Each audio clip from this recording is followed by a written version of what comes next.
It's a mean age. But it is going to be a beautiful future as long as we don't fuck it up. I'm Brian McWilliams, and this is Mean Age Daydream, where I bring you unfiltered comedy, criticism, philosophy, and politics with a Mean Age Daydream.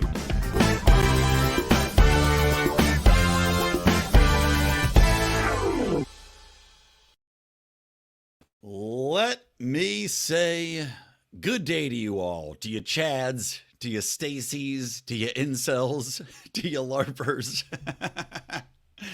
If you couldn't tell from the name of this podcast, we're going to be talking a little bit today, maybe even singing a little bit today, although not as fancy singing as I wanted to do because I've had a very busy week leading up to this. Ran out of time for an interesting new project doing for my PR firm, but we're going to do a little bit of fun with the new FBI list of terms that are going to get you in trouble. Terms that add you to the watch list, as they are extra super cool. It's like if your grandmother had made a list of terms. It's like, well, these are the dangerous peoples out there. It's the incels. It's the bastards of us. It's going to be fun. But that's going to be a little bit later. First, guys, I want to welcome you to our show, Mean Age Daydream. I'm, of course, Brian McWilliams, your beautiful, wonderful host. And I want to remind you, if you're watching this, if you're listening to it, please share the show. Please tell a friend. Please subscribe. And especially on YouTube, hit the notifications button if you're on there. Same thing with Rumble, but YouTube especially, we're finally off the shadow banning after years and years and years. So we're trying to get that channel back up and running. We're starting to get some good traction there. Of course, we missed out on the YouTube train because we were banned, essentially banned from being able to be seen for years because they kept giving us strike after strike after strike for sharing accurate information with you, our beautiful audience. So please make it up to us for all these years of effort we put in for you guys by hitting that notifications button, hitting that subscribe button. And of course, if you watch on YouTube as well as download the podcast, which of course I also appreciate that, especially as we get into lawn mowing season, you can also really appreciate the Meme Wars show that we do on Fridays now, almost every Friday. Sometimes we mix it up a little bit, but typically we're going to select some memes. We're going to talk, me and John going through, and those are much more enjoyable if you can see them. We do describe them for you to give your ear holes pleasure, but it's more fun if you can watch. So check that out. Again, please, guys, support the show, and including all the Patreon stuff. Patreon, locals, we're on all those doing a lot of bonus content. So give us some support. All right, let's get into it. Now, first things first. I mean, there's kind of a lot I want to talk about this episode. Honestly, too much that I want to talk about this episode, but you run out of time. So I'm just going to go through a few different things. Number one is the pandemic is officially over, guys. Yes, the pandemic is over. Joe Biden finally signed the papers to end the pandemic emergency as declared over COVID-19. Yeah, it should have never been an emergency to begin with. It's ridiculous that it was ever declared an emergency. It's ridiculous that 3 years after 2 weeks to curb the spread, we're still dealing with the fallout. We'll be dealing with the fallout for this for decades. When it comes to education, when it comes to business, when it comes to personal finance, when it comes to inflation, when it comes to global supply chains, when it comes to just about everything, including our very own health, because as we know, there is that increased risk of myocarditis and pericarditis and everything else and blood clots and all these other things that the mRNA vaccines were related to. And on an interesting side note, Sweden has now eliminated recommendations for any COVID vaccine, except in very specific circumstances. That is in regards to people that have a very, very specific type of illness that may increase their risk of dying dramatically from something like a COVID virus. People that have, severely compromised immune systems for whatever reason and are still able to take this vaccine, that's the thing. Then you can use it for that. Great. Otherwise, they don't recommend it for anything. Across the board, Sweden's like, absolutely no. Absolutely not. I'm sorry, not Sweden, Switzerland. So that is an interesting little white pill there that at least one of these foreign governments has finally said no more of this nonsense. And on top of that, the best news is that they're also making the government liable. So if you do get a vaccine, it is not a blanket immunity like we have given Pfizer and Moderna and AstraZeneca and whatever else you might use here in the United States, where they can inject you from now to eternity, which is part of why these people are continuously boosting, because they have nothing to fear. There's no fallout from this because they have been given immunity. That was such an important key in them adding it to the child inoculation spectrum of things they shoot our kids up with, because once you're on that schedule, once the CDC adds you to that vaccination schedule, whether or not you say I want it or not, well, you are liable pretty much from now until the end of time. I'm sorry, you're not liable. You've got immunity. But let's get back to this pandemic. So Joe Biden officially finally ends this thing. Great. Now, I still saw some asshole running down the street, jogging. So, they're not in bad shape. They're probably not at risk to really fall and keel over from anything regarding to COVID or even the simple cold, with a bandana over her face on the very day that the pandemic is declared over. I guess she didn't get the memo. I guess Joe Biden didn't fax it to her. But I'm just shaking my head because at the same time, you've got this pandemic finally ending. All well and good. But we are consistently inundated with a state of natural emergencies and national and natural and emergencies declared over ridiculous things. Like, for instance, I was reading, as I was just curious going into this, I said, how many emergencies that were declared, national emergencies, are still in effect? And right now, there's still something like, because the most up-to-date data I could find was from 2019. So I'm sure there's many more national emergencies that have been declared by various presidents over the time. And Trump had a bunch of them. A lot of these are declared natural. I can't stop saying it. My brain's got completely freaking Chad-tarded over here. National emergencies that are based around very, very specific instances like Robert Mugabe, and how we want to oppose people supporting Robert Mugabe, or we want to oppose people that are supporting the Syrian rebels that we don't like, not the ones we do like. These are the I swear to God, I can't stop doing it. National emergencies that are declared by presidents. And what's so funny, the one that I was really chuckling at, and this is from Donald Trump. I'll read it to you. This is from November 27, 2018. A national emergency with respect to blocking property of certain persons contributing to the situation in Nicaragua was declared by President Trump in response to violence and the Ortega regime's, quote, systematic dismantling and undermining of democratic institutions and the rule of law that constitutes a, quote, unusual and extraordinary threat to the national security and foreign policy of the United States. That is the shit that constitutes a national emergency. That's a natural emergency. I can't imagine how in any way, when you think about a national emergency, you would think that the level of inflation is more of a national emergency. You would think, and the opioid epidemic's on there is great. So we got one check off that I guess could be considered a national emergency, the fentanyl emergency. And again, I'm sure that there's many other that have been declared. But there's so many of these things, and it's so easy to declare them. And then as we see, they never really go away half the time. This one the pandemic only ended because it was such a publicly visible thing, because they were still getting pushback on these irrational policies that were put into place over this ridiculous scare tactic, the greatest public psyop that's ever been run, as far as I can tell. And granted, I had put a poll up. Actually, the greatest psyop that's ever been run is the Federal Reserve in modern monetary theory. The concept that the Fed has your back, the concept that the Fed can control the monetary supply to protect the interests of the general population instead of simply being a tool to fund the worst policies, the biggest militarism, the hegemony of the United States, big banks, and whatever the hell they want to do. That is what it is for. That is what it has always been for, that it was created to do, specifically. The Fed, and also the Fed's gone through 5 different iterations, people. There have been like 4 Feds in front of that Fed that all were eliminated because the population wised up and said, no more of this shit, get rid of it. And then the last one put into place was so diabolical and now is so ingrained that it's hard for us to rise up and throw it backwards. But I digress. I did run a poll saying, and this is on a Twitter poll, and I should just bring up the actual results.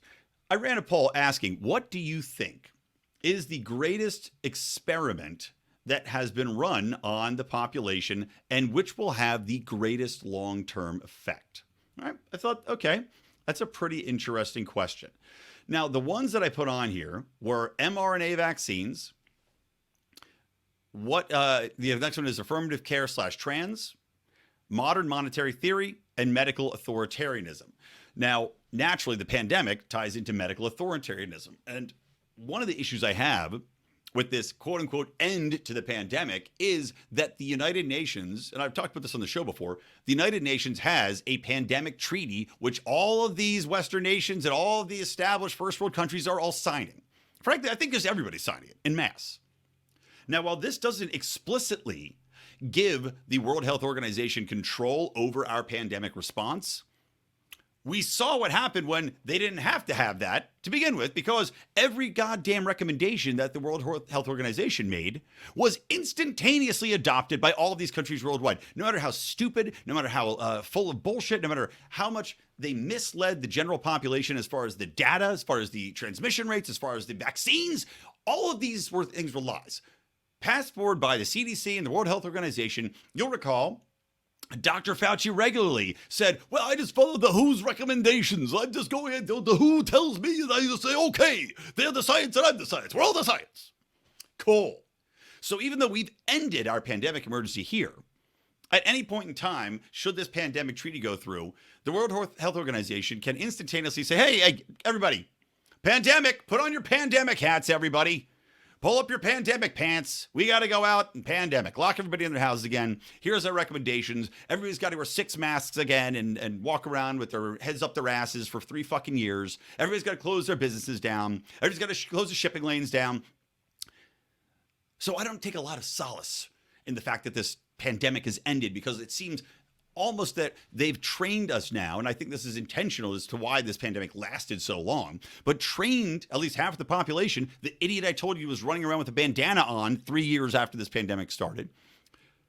They've conditioned us to accept a certain level of authoritarianism. So for me, I thought it was interesting to put medical authoritarianism on here, as well as modern monetary theory, affirmative action or affirmative care and trans, and the vaccines. Modern monetary theory ended up getting the most votes, 47.7%. This poll, I had a good interaction, almost 500 votes on this poll. MMT, number 1. I do agree that that's going to have the most damaging effect on the population in the long run, for the reasons I said earlier, because not only the inflation, not only the destabilization of so many currencies, ironically, the destabilization of currencies is really what the Fed does. And every society, by the way, that's grown at the length and level that the United States has, all these highly developed societies have all collapsed primarily because of their money. Meanwhile, places that were on gold standard had economies that you couldn't stop. They would become the lenders. There's a reason why we're all freaking out now, because we're trying to get away from the dollars, the petrocurrency, the petrodollar, right? Because that does play into everything going on here. It ties into how our money is used, the value of it, the transactional value of it, our savings accounts. Point being, modern monetary theory not only impacts our direct inflation, but it also impacts the level of militarism in the world. It impacts the level in which these governments can operate, that they can spread, that they can continue to push not only militaristic programs, but social programs, that the banking can just expand the monetary supply almost infinitum, because as I've discussed on the show a lot, it's not just that the Fed is giving the banks money at virtually 0 interest rates at this point in time. It's also that those banks lend the money out at 10 times what they bring it in as, right? Because you give the bank money, well, it's not like it just sits there. They lend it out on top of it. And because of fractional reserve banking, which is now something like less than 1% of your reserves, this is why these banks can collapse in a day when people go in and try to make a run on them, like Silicon Valley Bank or Federal Bank or Signature Bank, if you believe that was from a run and not from the Fed shutting them down over crypto. That's why they can fail so instantaneously, because the requirements for what they have to keep in the bank are almost nil. As far as hard fact, here's the money. We have the money right here. And the Fed enables that. The Fed is at fault for this because the banks have to get the money from somewhere. And that is the Fed at this point in time, not the actual borrowers, not the people that are actually putting money in those institutions. The amount of money they have exists so far beyond what the reality of cash that has been placed in those institutions actually should be, that it is something that will make you stay up late at night. It's so, once it starts to unravel, it's going to be very difficult to stop. So, modern monetary theory, agreed. Number one. The second was medical authoritarianism with 19.9%, like we're talking about. Now we've got the conditioning of the population to accept these types of lockdowns. That authoritarianism can be used as all sorts of a gateway into other things, other methods of control, like with China and their social credit system, like with central bank digital currencies, right? Because when you get into this point of medical authoritarianism, well, they're controlling where you can go. Now, as we saw with some of these protests in Canada, and don't forget, the protests in Canada were over medical fascism, medical authoritarianism for these truckers who were trying to do their jobs and were continuously stopped at the border because they weren't vaccinated. So what do? They turned off their access to their money. A decision, by the way, which was validated by the Supreme Court in Canada because they said that it made perfect sense because, it's not that it's a civil right. It's, it was necessary at the time. Perfectly valid use. So legitimately, the court just said, no problem. You're allowed to cut off people's access to their funds because they wanted to protest. So, as an extension of medical authoritarianism, medical fascism, you have all of these monetary implications as well, because if they can shut your bank account off for not taking a vaccine, well, we've got ourselves a heavy, heavy problem, especially when the vaccines don't do what they're being touted for and could have a lot of health effects beyond that. But think how fast you would have had that uptake. Think how many more people, how many more children would be inoculated during this last pandemic was the threat, as in Canada, but on a wider scale now, because we're talking about medical authoritarianism, we're talking about pandemic treaties, talking about everything else, and we're having centrally backed digital currencies. Well, how about that threat? You get your shot or you don't get your money. Guessing that's going to be some pretty quick vaccine uptake. What do you guys think? Yeah. mRNA vaccines came in third. Of course, we don't know the long-term effects of those yet, but we certainly have seen short-term effects in the last couple of years, terrifying. And then affirmative care / trans coming in with 14%. Now, the trans thing, it's a much smaller portion of the population, but it's still a grave worry. Because it is without a doubt an experiment. Everything they're doing right now is an experiment on a generation of kids that are having mental problems. We don't know exactly what the effects of these drugs, these hormone treatments, the SSRIs are going to be doing. We don't know the effects on how many of these kids are going to become violent. We saw the trans shooter. There was actually a second trans shooter that was stopped by cops. We don't know the long-term effects of how many of these kids are going to have surgeries that they drastically regret, or even before that, alter their hormones forever, alter their sexual ability to reproduce forever. I mean, this is a scary time. And I thank God that at least my kids are still young enough that they're not going to be in that zone of being either socially contagious as far as catching what, and I believe this is a lot of it, catching this victim mentality, catching this, this socially transmitted concept that somehow you should automatically be transitioning if you have the thought in your head that maybe you're not that happy. Maybe I should be a boy, maybe I shouldn't be a girl. Instead of simply, you might be a tomboy, you might be gay, you might be lesbian, or you might be neither. You might just grow out of it, which is happening so often, or at least it used to be happening so often. But this is going to be a very rambling episode. Like I said, there's so many things in my mind, and all of these things are kind of tied in right now. So I'm just going to kind of do a long diatribe here. This whole issue with the trans shooter, right, is also tied into gun rights right now. And it's also tied into, I think, gun violence, because all of these things overlap in many ways. And I believe that at the core of that is still, as I've discussed previously, a huge emphasis on the culture that's online. And that bleeds also into the culture of entertainment, the culture in isolationism, the culture of technological dependency.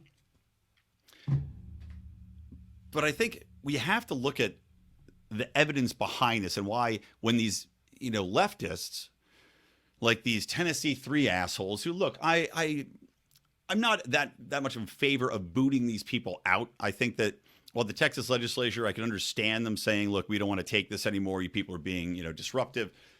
I do think that was a dumb reaction on their part to kick out these two black representatives. But at the same time, these people were being assholes. They're being disruptive, using bullhorns, whatever. I get that. But the problem is, when we're talking about this gun legislation thing, these people all say the same thing. We have to do something. It's the guns are the problem. That's obvious. It's the guns. Well, guess what? I did some research into gun ownership in the United States. It's actually gone down. Gun ownership by household has gone down drastically, by the way. Drastically. And I tweeted this out. This is another one I got a lot of response on. It's gone down drastically from the 70s, from the 50s.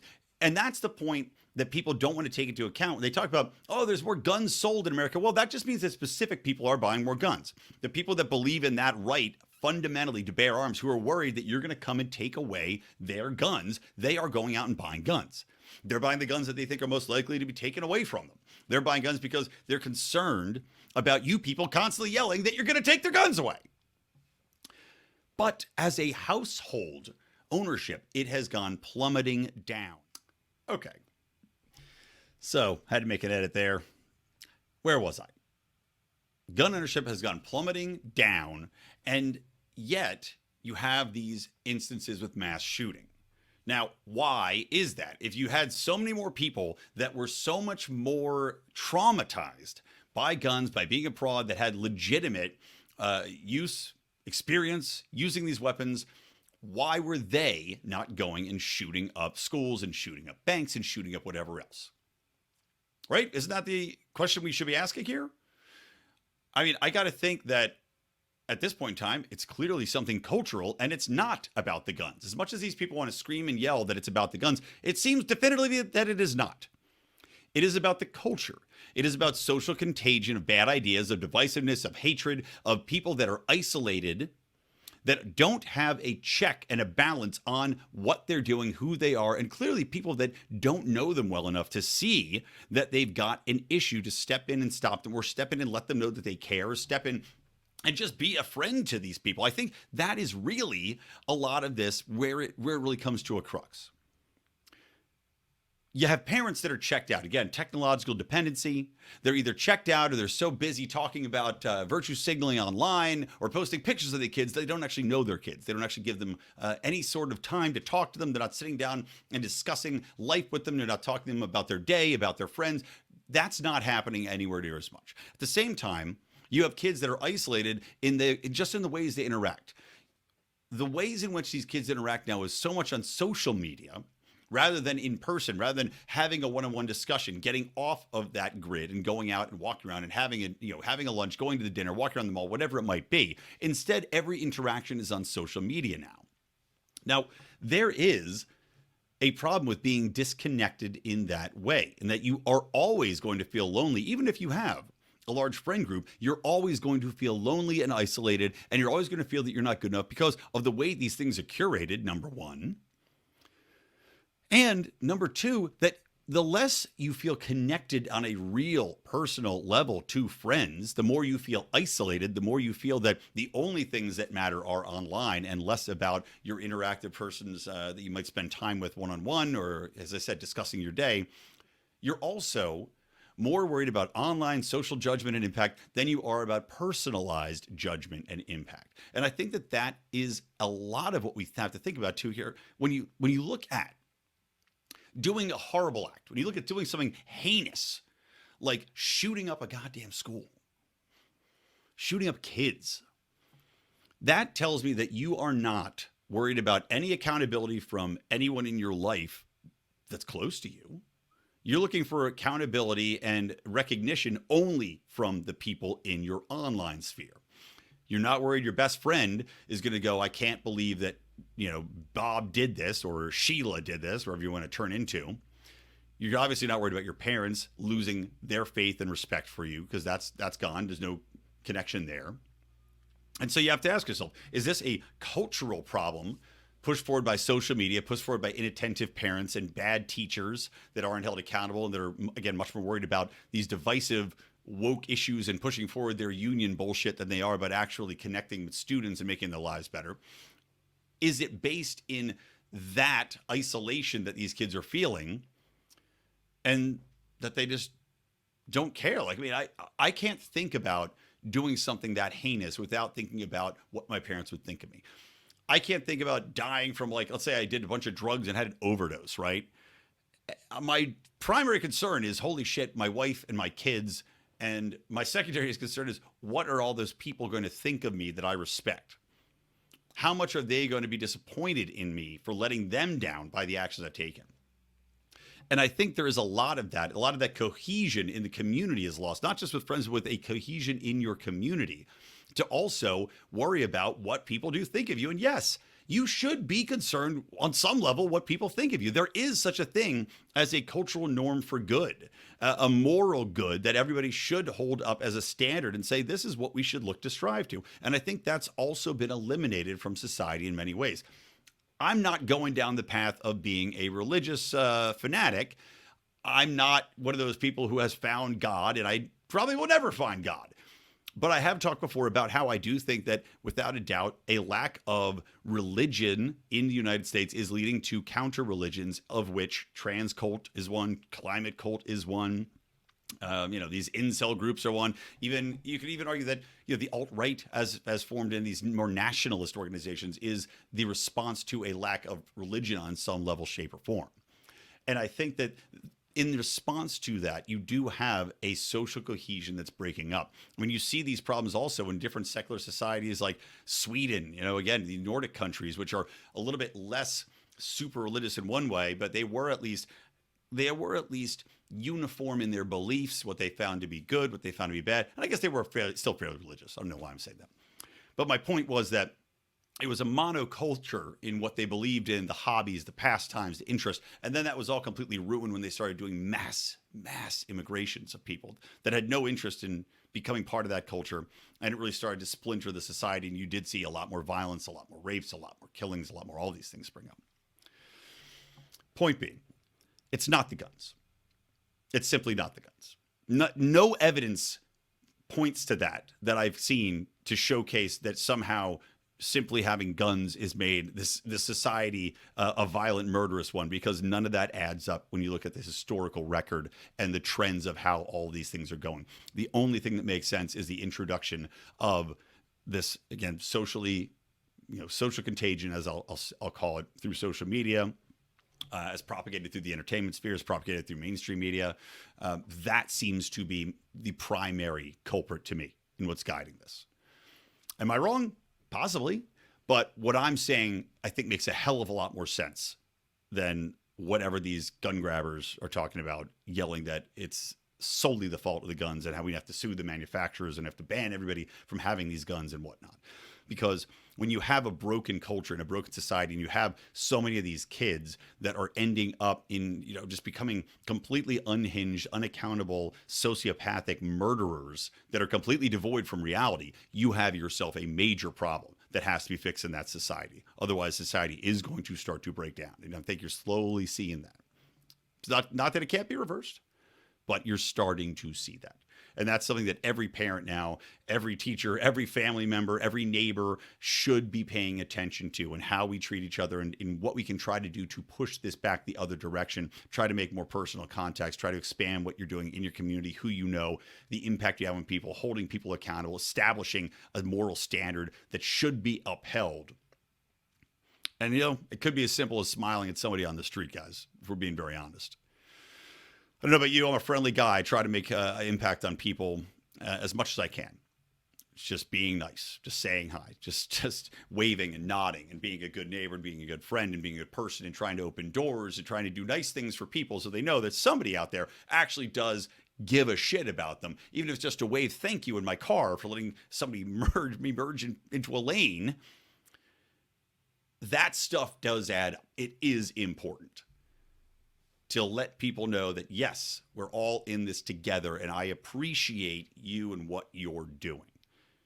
And I don't think that people realize that there is a deep psychological impact that happens when everybody starts to go, well, I don't have to do that. I don't have to talk to my kid that much. I don't really, do I need to see this person today? Should I reach out? Should I call this person? Or is it just enough for me to hit like on their Facebook and post on my Instagram? Makes a difference. Okay, so there's that.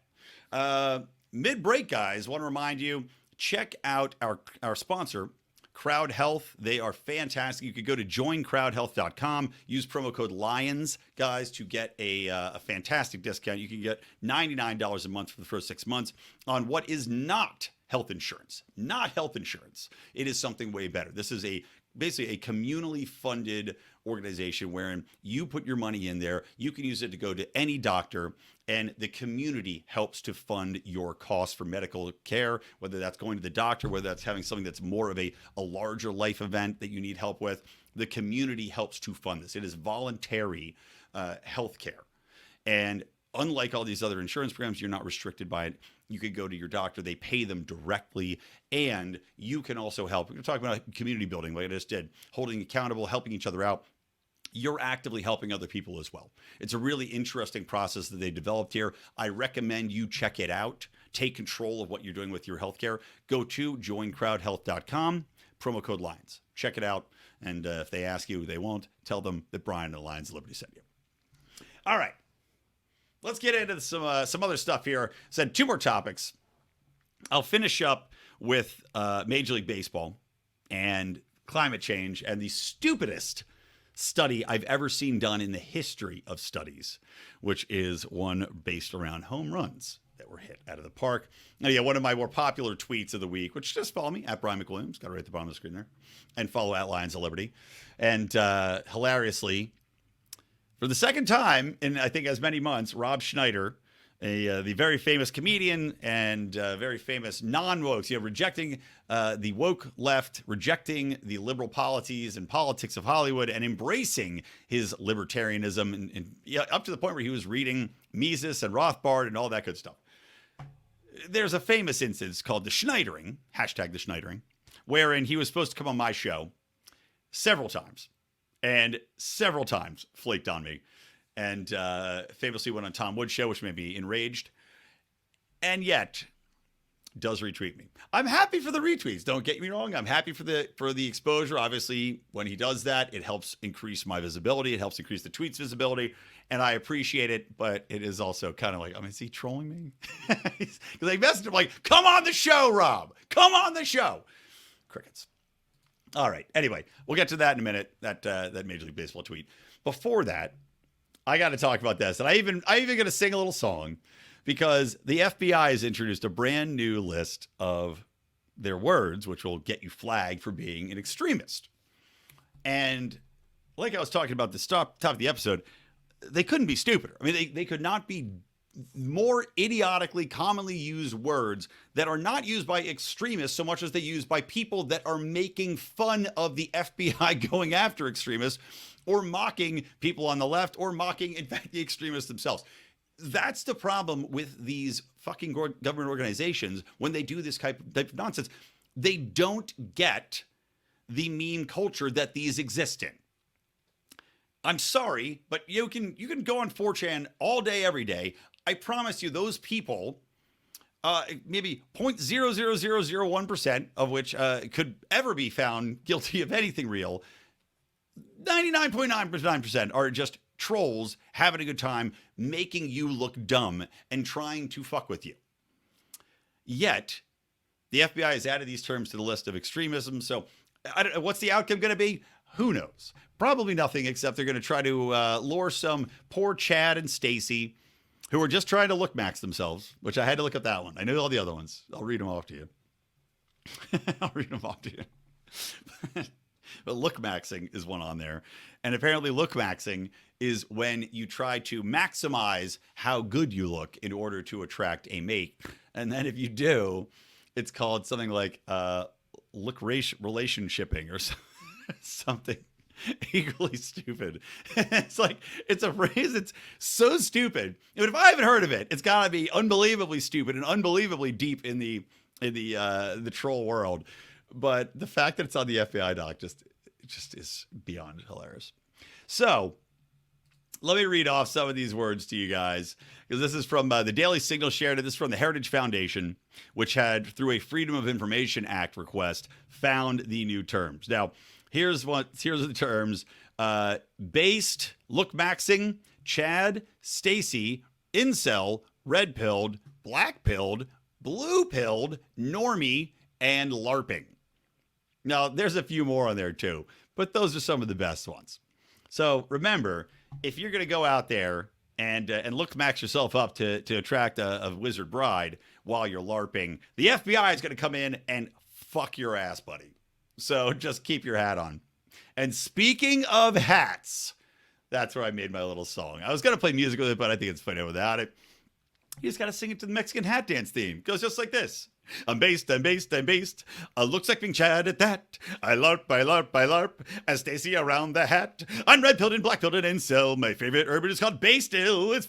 It's enough to get me called race distill. So the FBI's got me on that. It's over. The song, that is. I'll sing it a little slower so you can hear all the lyrics. Oh, It's Over's also on there. Apparently, It's Over's a thing that these dangerous extremists say all the time. It's over. I'm based. Looks like me. That phrase is hard to say. I'm based. A Looksmaxxing, chat at that. I LARP. As Stacey around the hat. I'm red-pilled and black-pilled and incel. My favorite herb is called Bay Still. That's enough to get me called racist still. So the FBI's got me on that. Good fucking shit. You're welcome. You're welcome for all that. Sure, somebody can have fun clipping that out, sending it to the Mexican American Foundation for Equality, and finally getting me canceled. Mercifully getting me canceled. Then I can go on InfoWars. So that'd be fun. All right, last thing, guys, then we'll wrap this episode up. So, yeah, this is the one that Schneider, hashtag the Schneidering, got me with and retweeted, which is what I'd called the absolute most idiotically stupid study ever concocted in regards to global warming. Now, this is a study that was done by the Dartmouth College, and it was done by some undergrad, is the leading author of this, but also was co-authored by doctoral student Christopher Callahan. It was co-authored with Nathal Dominy, a professor of anthropology, and Jeremy De Silva, the chair of the anthropology department, and Justin Mankin, an assistant professor who studies climate variability and the risks posed by global warming. So you've got these four people in there doing the stupidest study ever conducted in the history of the world. Their argument is that there are 500 more home runs that were hit between the period of, it was a 10-year period, 2010 to 2019. At least 500 additional home runs. Now, their math to getting to this number is too stupid to even bother going into, as is their rationale, which is especially interesting considering the fact that they even acknowledge within their own paper that the climate is a tiny fraction of the increase in home runs, which the increase in home runs is something like, I was looking at it just in a couple years, it went from like, oh, here you go. The number of home runs has varied annually from 4,186 in 2014 to 6,776 in 2019. And they said if climate trends continue, there will be 192 additional long balls by 2050 and almost 500 more per season by 2100. Now, number one, as they say, their stupid climate bullshit is a teeny portion, if it has any impact at all, a teeny portion of what would increase home runs. And as we said here, the fact that there was 2,500 home run difference between 2014 and 2019 shows you that there's quite a lot going on here, including, let me list them off here, steroid use, analytics, right? Now everybody's breaking down all the pitchers, all their moves. You got pitch tipping, which was a big deal, obviously found out in the World Series. You've got people redesigning ballparks. For example, Citizens Bank Park, for my precious Philadelphia Phillies, World Series losers, Philadelphia Phillies.